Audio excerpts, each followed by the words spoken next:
આમોદ નગરમાં છેલ્લા 2 દિવસથી વરસાદ વરસી રહ્યો છે, જેને કારણે નગરના મુખ્ય માર્ગો પર પાણી ભરાઈ જતા રાહદારીઓ તેમજ વિદ્યાર્થીઓને હાલાકી વેઠવાનો વારો આવ્યો છે।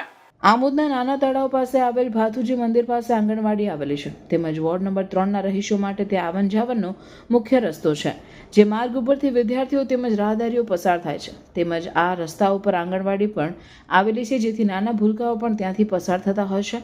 આ ઉપરાંત રોડની બાજુમાં દક્ષિણ ગુજરાત વીજ કંપનીનું વીજ ટ્રાન્સફોર્મર આવેલું છે। હાલમાં વરસાદની સિઝન ચાલતી હોય સામાન્ય વરસાદમાં પણ રોડ ઉપર પાણી ભરાઈ રહે છે, જેથી લોકોને જીવના જોખમે પાણીમાંથી પસાર થવાથી ભારે હાલાકી વેઠવી પડે છે।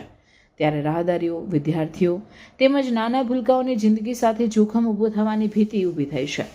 આ બાબતે આમોદ જંબુસર વિધાનસભા યુથ કોંગ્રેસ પ્રમુખ કેતન મકવાણાએ જણાવ્યું હતું કે આમોદ નગરપાલિકાના સત્તાધીશોને ફોનથી જાણ કરવામાં આવી છે, છતાં સમસ્યાનો નિકાલ ન થતાં લોકોમાં પાલિકા કચેરી સામે રોષ જોવા મળ્યો હતો। જો વહેલી તકે વરસાદી પાણીના નિકાલની વ્યવસ્થા નહીં કરવામાં આવે અને કોઈને નુકસાન થશે તો પાલિકા તંત્ર જવાબદાર રહેશે। આમોદ પાલિકા તંત્ર વહેલી તકે પાણીનો યોગ્ય નિકાલ કરે તે ઇચ્છનીય છે। દર વર્ષની જેમ આ વર્ષે પણ તમે જોઈ શકો છો કે આ નગરપાલિકાના વહીવટી જે ભ્રષ્ટ તંત્રને કારણે દર વર્ષે અહીંયા આગળ પાણી ભરાય છે। આ જે નાના તળાવ આવેલું છે ત્યાંથી મારુવાસથી વણકરવાસને જોડતો આ રસ્તો છે, અહીંના રાહદારીઓ પણ અહીંથી જ આવજાવ કરે છે। આ પાણીમાં અહીંયા આગળ જીબીની આ ડીપી પણ આવેલી છે, અહીંયા બાજુમાં અહીંયા આગળ બાર મંદિર પણ આવેલું છે। કાલ ઉઠીને કોઈને પણ કંઈ જાનહાની કે માનહાની થઈ તો એનો જવાબદાર કોણ?